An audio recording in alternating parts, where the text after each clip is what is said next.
Hello, I'm a new president of Nepal.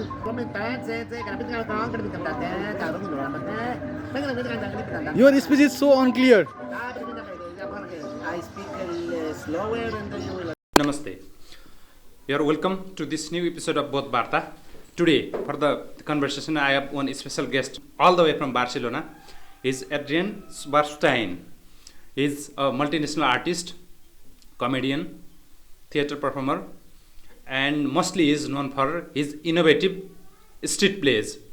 And he is in Nepal on the occasion of Nepal International Theatre Festival that's going on right now in Kathmandu, Mandala Theatre. And as an extension of that, we have been organizing Chiton International Theatre Festival in Narayani Kala Mandir, Chiton. So for this festival, he is here. And yesterday, we were very fortunate to witness the legendary performance of his play, Arrived, that has traveled to more than 30 countries. And as an artist and theatre actor, he has traveled to more than 90 countries, right? 76. 76 countries. Something like this. Okay, so we'll have a nice chat with Adrian. So first of all, we'll like to welcome you to Nepal and Chiton. Thank you very much. I'm very pleased to be here in Nepal and in Chiton, of course. Okay, thank you. So let's start the talk with this play only, Arrived. Yes. So yesterday, hundreds of people, even those outside the theatre, we had no plan of watching that play. Yes. They were very lucky to witness and also participate in the play.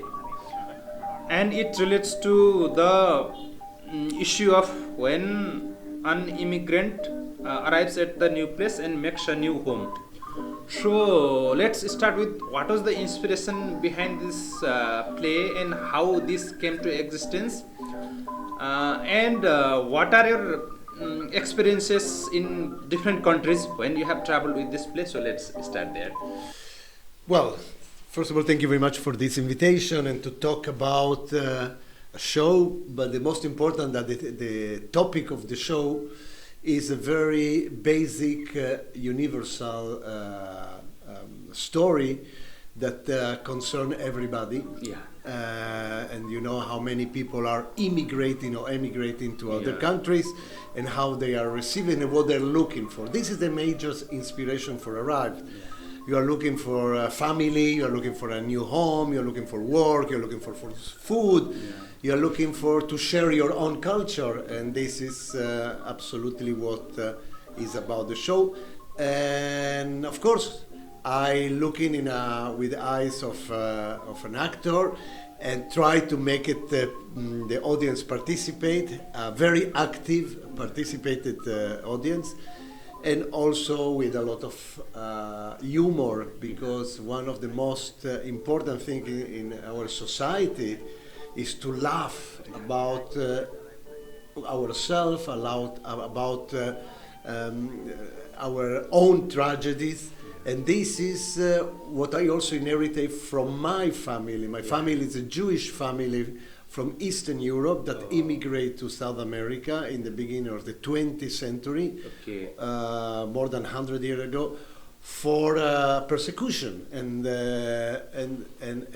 we, my family, my parents and me, we left Argentina in the 70s just before the dictatura, because my parents didn't want to grow, that the children, me, will grow in a dictatura.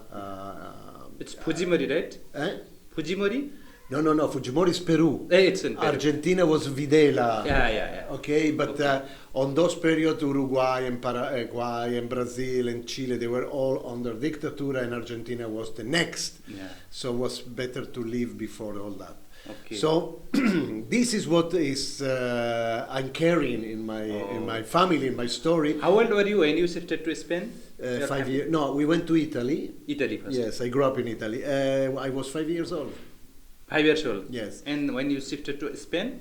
I was 10 years old. Okay. So you are yourself the character in the play, right?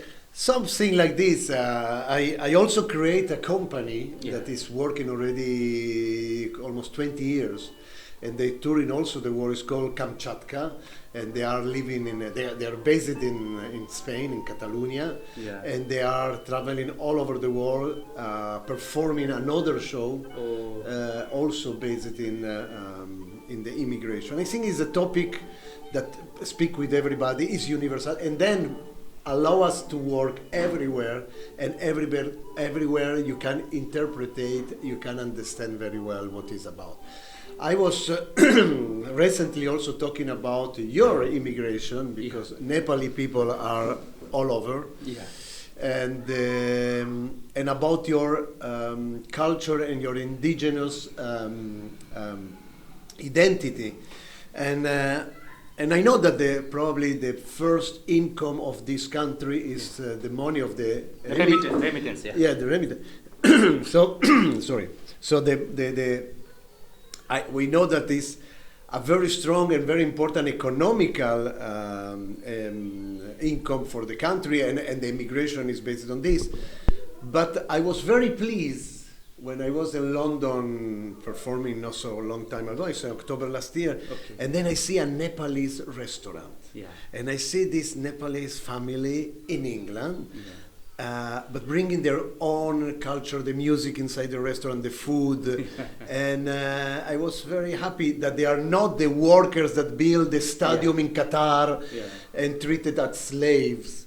And this is a little bit what we also want to fight. I think that we want to say, okay, bring your own culture, be yourself, don't lose your heritage, your identity, and send money, but we have to fight for our right. And this is the most important thing. Okay, next I want to explore the issue of what theater plays a role in this changing society where there is so much of polarization and so much of stress in lives of everyone. But before coming to that, why do you think it's not enough just to stage a play in a theater, and why it's so important to take it to the lives of the ordinary people and make them participate in the play like that you did in Arrived yesterday? So what's the extra importance of involving ordinary people as part of the play? Let's say like this. We are all ordinary people. Doesn't exist better or no. We are ordinary people. We are all the same. We need the same things. We need food, love, home, maybe some theater too. For me, coming from a very established cultural system, I was thinking that what I like very much is to take the theater outside. And the theater outside is to tell the stories directly to the audience. The first thing is language. You don't need the verbal language, because with the sound on the street will not be catched. And the second thing, I wanted to travel. I say, okay, let's bring a story that can be everywhere. And I can play in Australia, I can play in Chile, I can play in Norway or whatever, no? And this was my choice to bring it outside, and this is street theater. And the street theater is involving the people, involving the environment, the geography of the place. Yesterday we were in a market. If it wasn't a market, it was maybe something else. You never know what can happen, but you need to have a story. But there's the surprise factor there. This is a surprise factor for you, audience, but also for me. Because I know what is the ingredient of this show, but I don't know what can happen. I give you an example. I do the show with my partner. My partner Jurate from Lithuania, already almost 10 years, and she was sick, so she couldn't take the plane, etc., etc. She missed this opportunity, and then I on the flight I was thinking, okay, how I will not cancel the show, of course, but how I can rewrite the story. And I said, okay, my partner, one of the things, when you also are an immigrant, maybe you create a new family. Okay, a Nepalese flying to wherever, to New York, and then create an American Nepalese family. Beautiful mix of culture, beautiful mix of people. And then I say, okay, this will be my story. I will come as a Spanish, just arrived in Nepal. And then, yes, like a good traveler, a good immigrant, one of the things is to find my family here. My family here was this beautiful lady and all other people that become our family by following us into the journey. And at the end of the story, we find everywhere, doesn't matter where, a house, a place, home sweet home, where we will create a new homeland. And everybody welcoming us. This is also very important in the show to open the generosity of the people. I think that everybody that travel, you go to Australia, you will be happy that they say to you, welcome. And no, sorry, go back to your country. Today, we are very much into a world and a political moment where we don't want immigrants. We are against foreigners. We are very suspicious about other cultures. We are afraid of what we don't know. And the theater, my theater play, want to make the contrary. Say welcome, break the borders. Barriers, and say to the people, to the new cultures, welcome. And because we are human, the humanity, the world is like this. We cannot go to the moon, we cannot go to Mars. This is not a reality. We are only here, and the only thing we can do is like the wind, like the animals, like the clouds, like the fishes. There is no borders. They go, they travel, they move. Sometimes they are eaten by other animals, but most of the time there is a kind of harmony. And I think this is the harmony we need. Wherever you are, whether color of the skin, languages, religion, what we need these fights again, and it's full of this. Why we need to conquer other lands, other people to make them our slaves, etc. This is the history of the world. This is the history of the banking.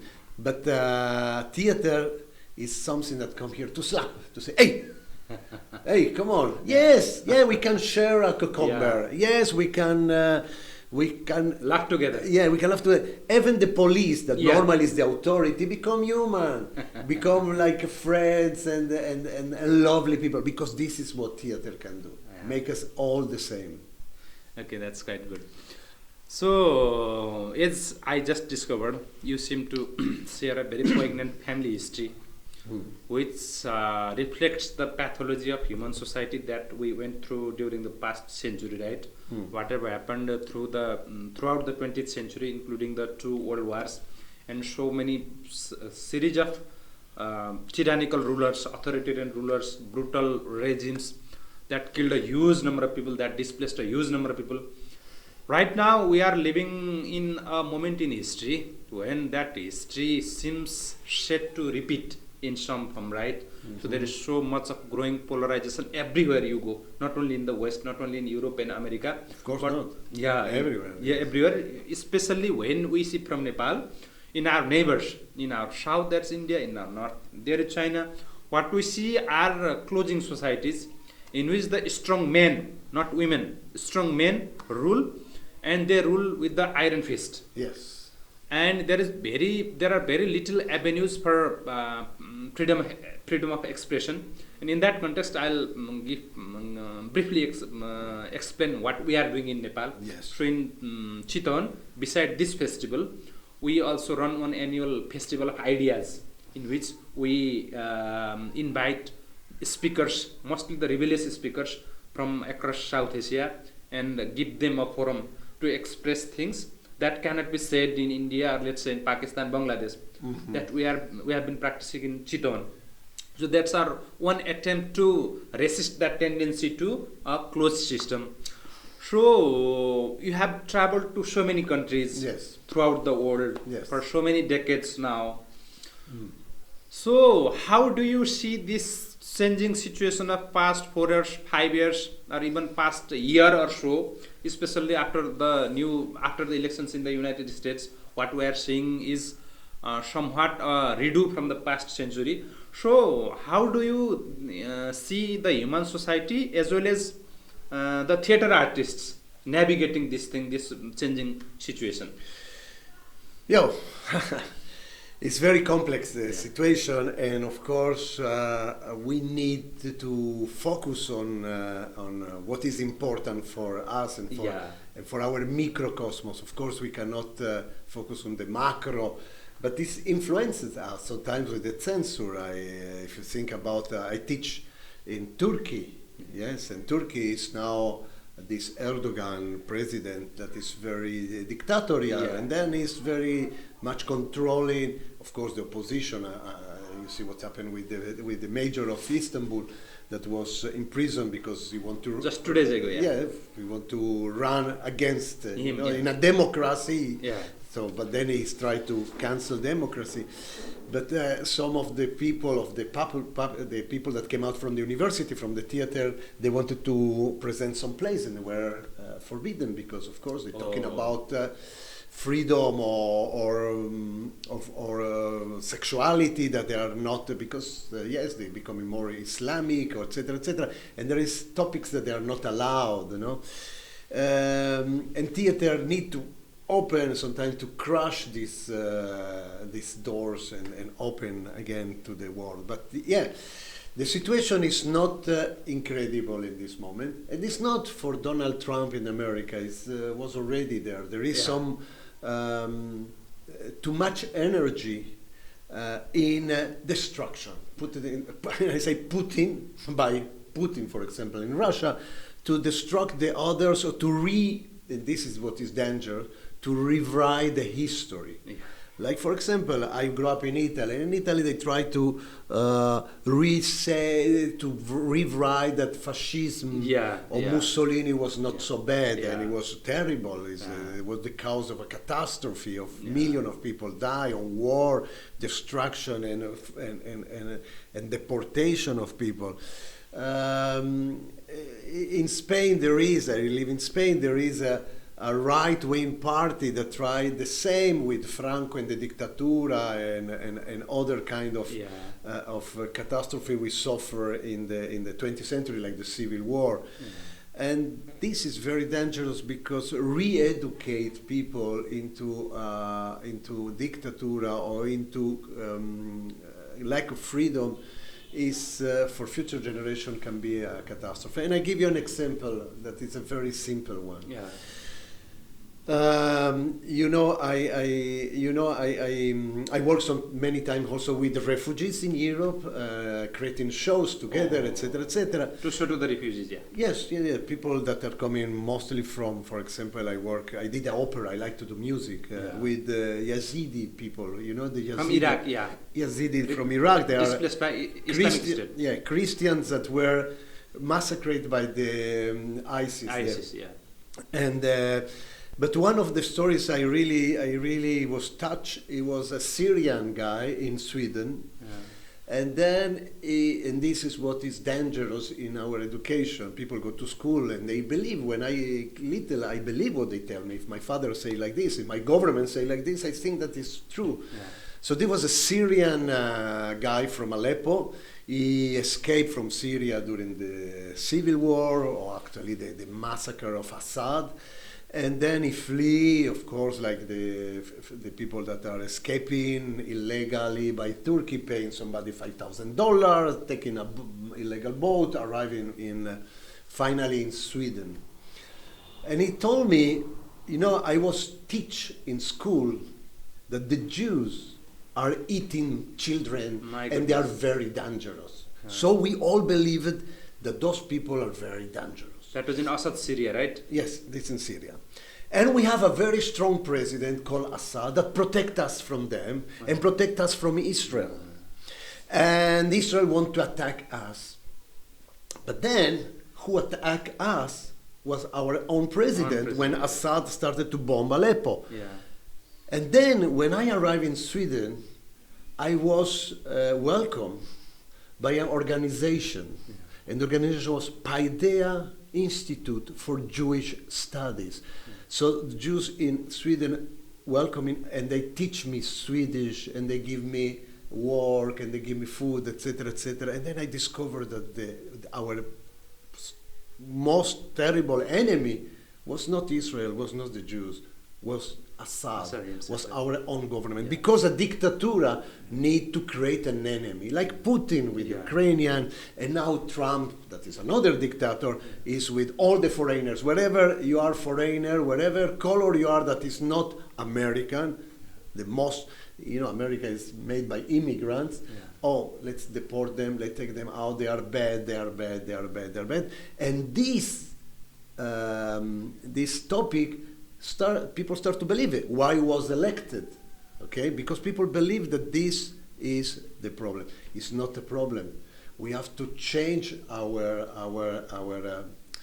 way of talking about this in a positive and a very open way. It's true. Today we have some regimes, like the Ayatollah regime in Iran, the North Korea, even China, that is a bunch of 5,000 families related to this kind of communist party that communists have nothing, that rule the country in a very, as you say, with iron hand.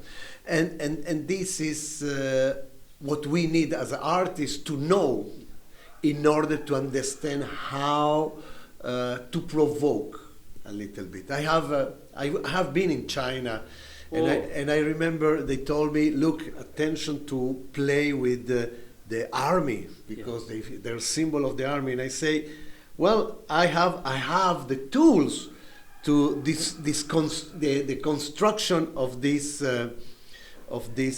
system by humor. And then I have this picture that became very famous. So when was that? When did you go to China? I think that was in 2017. My goodness. You should see this. Okay, good one. So this is the Chinese army, and I am a green man. Yeah. And the green man is breaking these rules, this border, and I succeed, as you can see, to... Okay. It was 2015, you said? This today was 2017 or 2018. Okay. But with the same show, I was arrested in San Diego, United States. My goodness. Well, they sell it like the biggest democracy. Yeah. And then you understand that, okay, now I am a little bit confused. What is democracy? What is dictatorship? What's happened? So what is the precise reason why they... Because I was green. And the police say, we saw something green and we didn't understood who you are.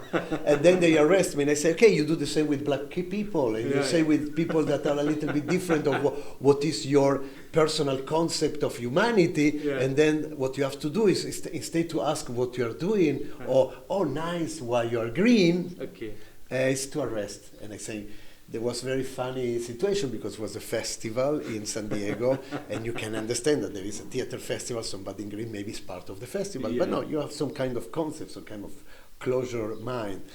And this is what we need theater to open this mind, and again, generosity and exchange of experience. And what is beautiful in street theater, that this you can do it everywhere. Okay. And this is what I will like very much to do it here. I told yesterday the director, said, I would like not to come with my show. I would like to come with my techniques, take local people, make a workshop, and at the end of the workshop we have a performance of the local people telling their story to their people and see what's happened. And this will be very much my goal. I did this in many countries, I give workshops. The last one was in Nigeria. Okay. In Nigeria, and it was absolutely fantastic. So we hope to see you soon as a part of that workshop. I will love it. So right now you brought a very important point about the distortion of reality, right? From that example from Syria. Yes. So I think if that was somewhat limited 10 or 20 years ago, it has expanded right now across the world with the advent of social media and creation of narratives. So what people have been doing, they are creating narratives that fit their interest, right? And they have no concern for the truth. And I think that's one big part leading to the conflicts and divisions and polarization right now. I think that will get only worse as time passes, right? So right now we are in the midst of the social media. Now artificial intelligence is coming, Now misinformation is so easy. So the work that you have been doing, people like you have been doing, the artists who want to spread love, spread harmony, spread truth in its essence. So what I see from my point as a non-artist, this is being very challenging, right, as time passes. So how do we navigate this changing media ecosystem, let's say, especially in the social media, where one falsehood or one sensational thing will spread like wildfire, and everybody will believe one false rumor, but it's very difficult for the truth to penetrate, like, right, the message of love, message of harmony, it's very difficult for that to penetrate, while the message of hatred, message of polarization, that spreads very fast. So how do you see this challenge, and how do we navigate this? Okay, the most important is to investigate, to learn, and to study, etc., and to take the things with, with a lot of distance. Sometimes the information is very much the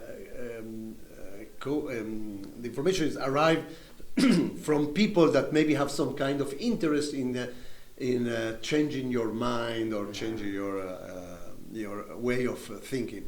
I give you an example, because the example is we make it very simple. I will tell you something more personal.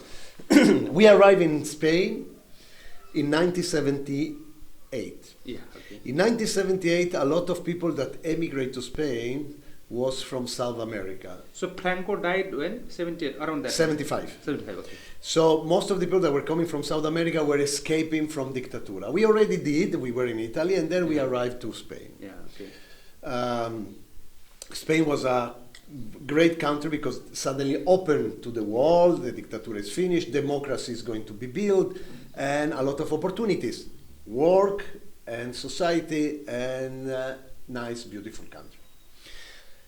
And the South American that came on those times were mostly the intellectual and the high level doctors and psychologists and professors and a lot of artists, because art is always dangerous for dictaturas, because they shake a little bit the minds.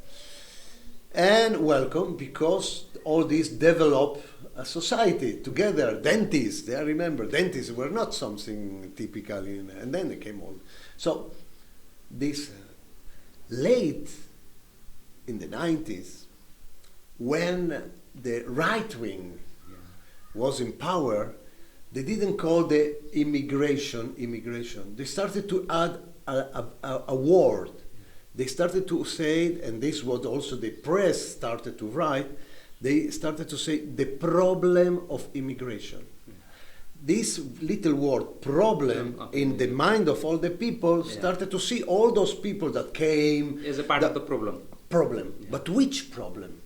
Because those people were very good in agriculture. These people were very good in all the works, and this was a second immigration, mostly less educate. When I say educate, it's that when you don't have a title in university, don't make you worse, just make you that you don't have a title, but you are a human being like the other. And probably they were ready to get all the jobs that Spanish people didn't want, cleaning and nursing, etc., etc. They were solving the problems, in fact. Yeah, but this, they were absorbing the problem that lack of workers. But the government somehow. It's pods. So the government, this right-wing government, El Partido Popular, they started to talk about problem. Because they needed a problem in order to achieve more votes, etc. But it was not a real problem. They create a problem. And from then on, this was the problem of immigration. And this was the moment I say, okay, we have to change something. I have to do something. Because I want to see that the problem is not immigration, the problem is the government. So the language is so important, right? In framing the issue. Yes, and then if you start to talk constantly, when you have a lie, you say, I am wherever, and I am whatever, and at the end you will believe it, that you are, I'm beautiful. Yes, I'm really. And then you say, yes, maybe I'm really beautiful. That's like North Korea calling itself a democracy, right? Yeah, or Korea is protecting their population from, and the people believe it because they have no other chance or they escape, or they have to accept. But I met a lot of Russian people in Armenia, in Georgia, also in Spain, etc. People that escape from Russia, and the information inside Russia is that they are fighting the Nazism of Ukraine, and they liberate Ukraine from Nazis. They are like restocking about 1945. They are against Hitler, etc. And there are people who believe that. Of course, they believe it, and they also have a narrative that is coming from some centuries. We have to understand the Tsar ruled as a dictator. Then was the Bolsheviks as the dictators. Then the Soviet Union was one of the terrible dictaturas. Stalin killed more than 50 million around. And then came this Putin in 25 years, a ruler. Of course, he's a dictator. And in a country that you never had the possibility to sing by yourself, that you have never the possibility to really have a free election or free of speech, maybe at the end you start to believe that this is the right thing. I read a beautiful book of a North Korean refugee that born in one of these concentration camps made by the regime. Yeah, by the regime, but he's so sick to escape when he was 20-something. And this beautiful book is say, I thought that this life is like this, that I have to be oppressed, that this is how is life because I born like this. So if you born like this, then you believe that this is the right thing. And theater again, and people like us, people, the discussion when you do this Chituan discussion about Southeast Asia, about ideas, etc. This is what we need. But of course, sometimes we are not allowed. And not only in those countries, sometimes in the democratic country, because we are dangerous. It's dangerous to say that using, for example, in my case, I am doing street theater. Using the public space, you need to ask the authorities. Yes, but the public space is not mine. I always say this: the asphalt is paid by my taxes. Yes. Everything is also mine. Absolutely. If I use it in a constructive fashion, why I need a permit? Why somebody is becoming the owner of what is mine? It's like I build a house, like your house, beautiful house. You have a beautiful family, and somebody say, but I'm going to close the door. But the door is mine. But I have the key, and they have the key. So we have to say, we have sometimes to check. It's no. I have the key, and I can close you there. You have to work for me. Is what we want from our rulers. We pay you to rule. You are there only to administer, not rule, right? Yes, to administrate. Sorry, and this I always say. Politics have to be like in the free economic world. You have to take rulers or administrators that are good. And then I say, I always say that the best president of a country will be a foreigner, somebody you take from abroad and you put it there that is completely clean, and then he think, okay, what is good? Okay, let's put asphalt here, let's put a bridge there, let's help people to go to school. Also, we need public buses, etc., and not somebody that have some kind of interest, vested interest. Yes, you have to take.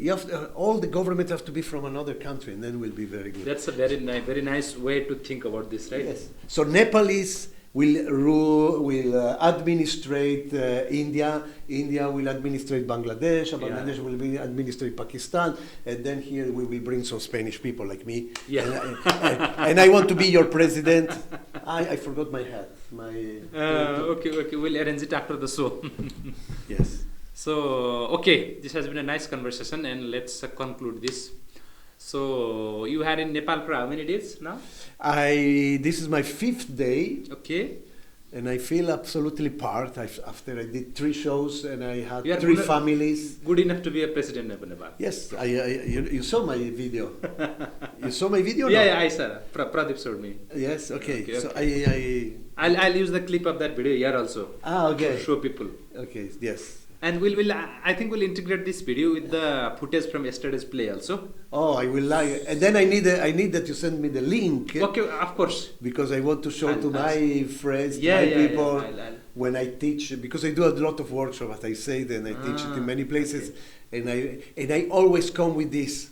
People are the same everywhere. Everywhere, yeah. We laugh about the same things. We need the same We things. cry about the same things. And we cry about the same things. And when we are absolutely convinced that this is our humanity, then no borders, no discrimination, not suspicion about who is the other. Always will have the door open, because this is what we need, to open the door to everything. So finally, what was your impression of Nepal, starting from Kathmandu to Chittagong? We'll wrap up with that. Okay, first of all, you are lovely people in all what I can. Really generous Thank you. very welcoming people. And be proud of your indigenous heritage and all the differences. When I see Nepalese people, you have really with So much diversity. Yeah. this diversity that is the most beautiful thing. People that are with the most Chinese face, Yes, yeah. or most south and more dark and more white. Doesn't matter. All this is the beauty of the country. The different, how you say, taste of humanity that you have in this long, beautiful country in the mountains. I will like to say to my people that come here, respect the locals. Don't think that because you are probably rich, like you say, and this is what we have a conversation about, develop and undevelop. No, it's not about that. It's not about that. It's about learning how to open your heart and our heart. We need you to come to us to say, hey, look, we can be friends, we can be together. And as I say, as I started this conversation about this beautiful, great restaurant in London, you have excellent food, excellent music, probably a lot of excellent things that I still have to discover, and keep it because it's your heritage, and never give away. It's not because some people, and then you are very lucky. You have this big mountain called Everest, and a lot of people think that to take a picture, now we are in the world of stupidity, that the selfie is more valued than everything. So you have a lot of people that go there, etc., etc. Yes, let them pay for this. Let them pay. This make it a very good income, okay? If they want to go there, they can pay a lot of money, a lot more and more. And keep it holy, keep it clean, and keep it beautiful like it is. Okay, finally to Urate, right? Yes, Urate, my partner, couldn't arrive, but she's absolutely part of the show. So we have been missing you here in Nepal. He is missing even more, but I hope you will see this interview. And we look forward to seeing both of you next time when you come for the workshop. Yes, I really like it. I thank you very much from bottom of my heart. Thank for you this very nice much for this invitation. Conversation. And I hope this will go on and on, because, theater is fantastic, but street theater is the most democratic way of theater, because as we saw yesterday, is for everybody. This woman inside the shop, maybe she will not come to the theater because she have to be in the shop, but then the theater come to the shop. And she even participated. Yes, Not of only was, course. but she participated. Yes. So with that note, we'll close this interview. Thank you very much for watching till the end. Thank Please don't forget to like, subscribe and share the video. See you in the next video. Thank you very much. Namaste. Namaste, namaste, namaste.